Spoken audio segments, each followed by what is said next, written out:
3월 30일 목요일 사도행전 13장 32절로 52절 유대인의 배척과 이방인의 영접입니다. 바울 사도께서는 유대인의 회당 설교를 계속하시는 중입니다. 어제 내용이 예수 부활을 직접 보고 증언한 사람들에 대한 내용이라면 오늘은 예수의 부활은 성경에 예언된 것이다 라는 것을 강조하시죠. 바로 부활하신 이분으로 우리는 죄사함 받고 의롭다함을 받는다 라는 복음의 핵심을 전하십니다. 그러나 이 복음을 들은 사람들의 반응은 두 가지 모습으로 갈라지고 있습니다. 먼저 32절로 39절을 읽겠습니다. 우리도 조상들에게 주신 약속을 너에게 전파하노니 곧 하나님이 예수를 일으키사 우리 자녀들에게 이 약속을 이루게 하셨다 함이라. 시편 2째 편에 기록한 바와 같이 너는 내 아들이라 오늘 너를 낳았다 하셨고 또 하나님께서 죽은 자 가운데서 그를 일으키사 다시 썩음을 당하지 않게 하실 것을 가르쳐 이르시되 내가 다윗의 거룩하고 미쁜 은사를 너에게 주리라 하셨으며 또 다른 시편에 이르렀을 때 주의 거룩한 자로 썩음을 당하지 않게 하시리라 하셨느니라.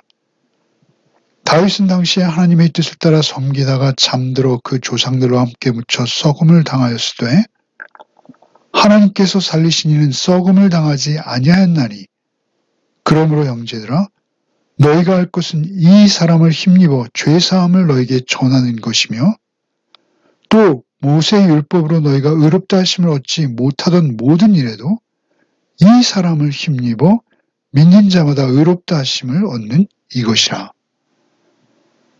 32절에 내가 전하는 것 곧 부활은 조상들에게 주신 약속이라고 그 출처를 밝히시죠. 여기서 약속은 부활이 성경에 기록된 언약이라는 것입니다. 유대인들에게는 메시아 시편으로 잘 알려진 구약의 시편 2곳과 이것과 연관된 이사야서 한 곳을 인용하십니다. 이 3개의 인용은 모두 예수께서 하나님의 아들로서 영원하신 분이시며 거룩하시고 신실한 은사를 받으사 결코 썩지 않는 영생하신 하나님의 아들로 증명되었다라는 점을 말씀하시는 것이죠. 그리고 가장 중요하며 핵심이 되는 것은 38절과 39절의 복음입니다. 복음을 선포하시죠.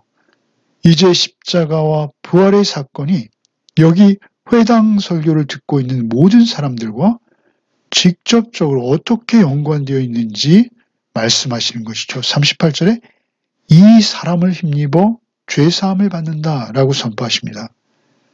그 하나님의 아들 십자가와 부활로 영원하신 하나님의 아들 그 사람만을 힘입어 죄사함을 얻는다. 39절에 또한 이 사람을 힘입어 믿는 자마다 의롭다 하심을 얻는다. 이렇게 두 가지를 선포하시죠. 핵심은 무엇입니까? 이 사람을 힘입는 것입니다. 2번 반복되어진 바로 이 사람을 힘입어야만 죄사함도 의롭다함도 얻는다라는 것이죠. 이 사람의 무엇을 힘입나요? 십자가와 부활을 믿음으로 반응하는 것이죠.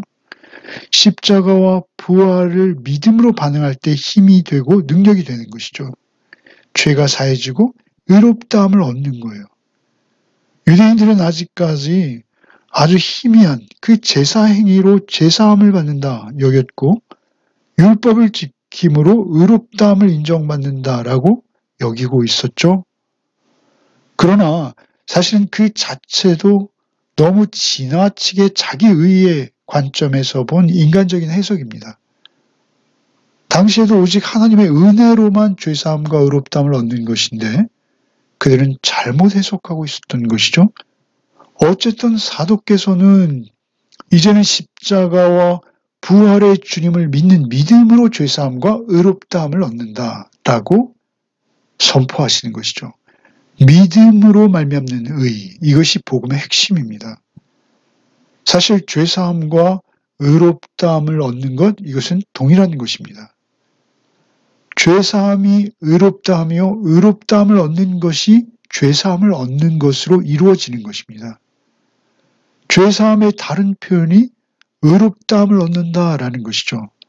로마서 3장 24절에 그리스도 예수 안에 있는 속량, 죄사함으로 말미암아 하나님의 은혜로 값없이 의롭다 하심을 얻은 자 되었느니라 라고 말씀하시잖아요. 동시적입니다.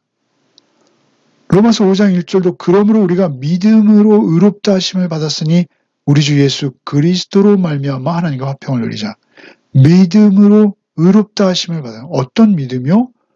죄사함의 믿음입니다. 바울 사도 역시 다메섹에서 예수를 배웠기 전에는 율법으로만 의롭다함을 얻는다라고 굳게 믿고 있었죠. 잘못 믿고 있었던 것입니다. 그러나 예수를 만났어요. 그리고 그 십자가와 대속, 그 부활, 곧 이 사람 예수를 믿는 믿음으로 죄사함과 의롭다함을 얻는다는 것을 이제 경험하게 된 것이죠. 사도께서는 바로 이 복음을 뜨겁게 경험함으로 인해서 이토록 복음을 생명 걸고 전하는 자가 되어질 수 있었던 것이죠. 우리를 구원하시고 십자가 지시고 다시 사신 예수 믿는 믿음. 우리는 그 믿음을 힘입어 죄사함의 은혜를 확신하는 자리로 나갑니다. 믿음으로 인해서 하나님 앞에 의롭다고 여겨주심을 받는 것이죠. 예수께서는 결코 죽음에 매여 있을 수 없는 하나님의 아들이시죠. 썩음을 당하지 아니하시고 부활하셔서 오늘 우리도 동일한 믿음을 고백하게 된 것입니다. 우리에게 이 고백이 있다면 우리는 무엇도 두렵지 않고요. 어떠한 상황 속에서도 우리는 평안을 누릴 수 있습니다. 하나님과 화평케 되었기 때문에 우리는 늘 평안합니다. 이어지는 40절로 43절을 읽겠습니다. 그런즉 너희는 선지자를 통하여 말씀하신 것이 너에게 미칠까 삼가라. 이르렀을 때 보라 멸시하는 사람들아 너희는 놀라고 멸망하라. 내가 너희 때를 당하여 한 일을 행할 것이니 사람이 너에게 일러줄지라도 도무지 믿지 못할 일이라 하였느니라 하니라. 그들이 나갈새 사람들이 청하되 다음 안식일에도 이 말씀을 하라 하더라. 회당의 모임이 끝난 후에 유대인과 유대계에 입교한 경건한 사람들이 많이 바울과 바나바를 따르니 두 사도가 더불어 말하고 항상 하나님의 은혜 가운데 있으라 권하니라. 사도께서는 하박국서를 인용하세요. 그리고 경고하시는 것이죠. 이 하박국의 말씀이 너에게 임하지 않도록 주의하라 라고 강조하십니다. 하나님의 예언이 성취됨에도 멸시하는 사람들이 있을 것이다 라고 예언하셨거든요. 그들은 결코 믿지 못하고 놀라기만 하고 멸망할 것이다 라고 경고하시는 것이죠. 그리고 이제 사도의 설교는 끝난 것입니다. 그러자 사람들이 다음 안식일에도 말씀을 좀 해달라라고 요청하고 있죠. 43절에 재미있는 표현이 있어요. 바울과 바나바를 따랐다 이렇게 기록하고 있어요. 이 한 번의 설교, 완전한 설교죠. 성경적 근거를 가지고 증인들을 동원하며 예언된 바로 그 사람이 오셨고 그 사람을 죽음에 이르게 하였으나 그는 하나님께서 보내시로 작정하신 하나님의 아들이시다라고 설교한 것이죠. 그러자 그들이 따랐다는 것입니다. 그 믿음으로 죄사함과 의롭다함을 얻는다라는 그 복음 선포에 반응한 것입니다. 여기서 따른다라는 표현은 제자가 스승을 따를 때 사용되는 특별한 표현입니다. 바로 사도들이 예수님을 따르기 시작할 때 모든 것을 버리고 따르더라 라고 할 때 그 따르더라와 동일한 표현이죠. 오늘 본문 마지막 절인 52절에 그들이 결국 제자로 불려지고 있어요.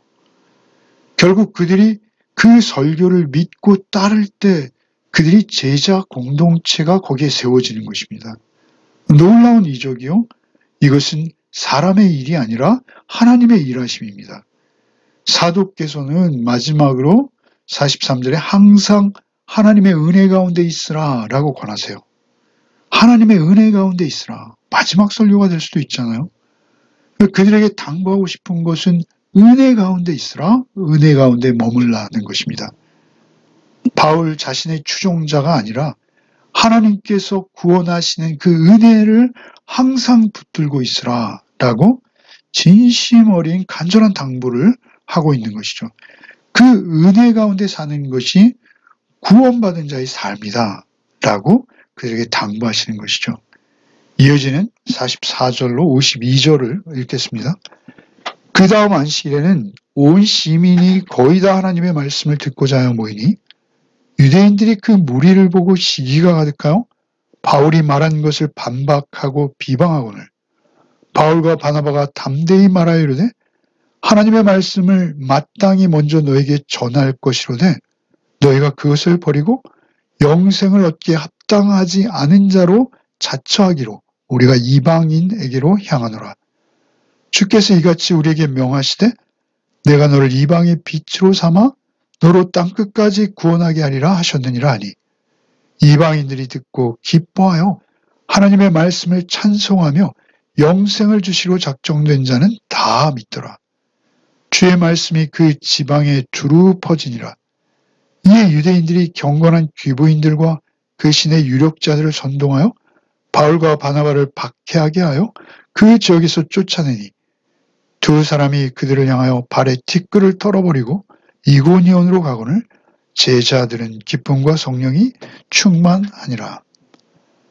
이 반응은 크게 두 가지로 정확히 나누죠. 복음을 받는 자와 복음을 거부할 뿐 아니라 복음 전한 사도들을 시기하며 비방한 것입니다. 이런 시기와 비방은 단순히 자신들보다 인기가 많아져서 많은 사람을 모았다라고 질투하는 것은 아닙니다. 그거보다는 자신들은 율법을 지킴으로 구원 얻을 수 있다라고 굳게 믿고 자신의 의로움을 쌓아왔고 또 그렇게 가르쳐 왔어요. 그런데 다른 주장, 믿음으로 그 아들을 믿음으로 죄사함과 의롭다함을 얻을 수 있다라는 주장에 사람들이 더 많은 관심을 보이는 것에 대해서 시기하고 비방한 것입니다. 결국 그들은 사도 일행을 쫓아내는 것이죠. 그들은 진리를 찾기보다는 스스로 질투로 자신의 가르침과 다른 가르침으로 인한 질투로 눈이 먼 것이죠. 그것이 진리인가 진실인가 따져보지도 못하는 것입니다. 들을 수 없게 되어진 것이죠. 우리는 종종 이런 상황에 놓일 수 있습니다. 중요한 것은 본질입니다. 그들이 전하는 메시지가 무엇인지 그들은 관심을 가지고 그것이 진실인가 아닌가를 따지기 전에 먼저 시기하고 질투한 것입니다. 그러자 사도 일행은 발에 먼지를 떨고 복음이 이방에게 전해지게 되었다라고 선언하시죠.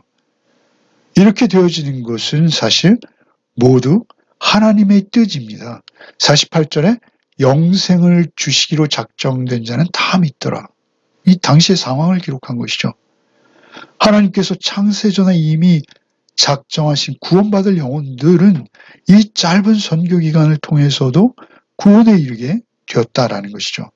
사도 일행이 다음 행선지로 떠날 때 모습을 오늘 마지막 52절에 기록하고 있습니다. 제자들은 기쁨과 성령이 충만하더라. 자신들에게 복음을 전해주고 가르친 그들이 떠나가는데 제자들은 기쁨과 성령이 충만했다라고 마지막 절을 기록하고 있어요. 제자라는 단어가 기록되고 있어요. 비시디아 안디옥에 제자 공동체가 세워지고 출발된 것입니다. 그런 그 제자 공동체의 특징은 무엇입니까? 누구도 빼앗아갈 수 없는 기쁨과 성령의 충만을 그들이 현재적으로 이미 경험하고 있다라는 것입니다. 십자가와 부활을 믿음으로 얻은 그 구원의 기쁨과 성령의 임재는 이제 그들이 하나님 앞에 이를 때까지 잃어버리지 않게 된 것이죠. 그들은 앞으로 많은 박해와 시험이 있을 것이죠.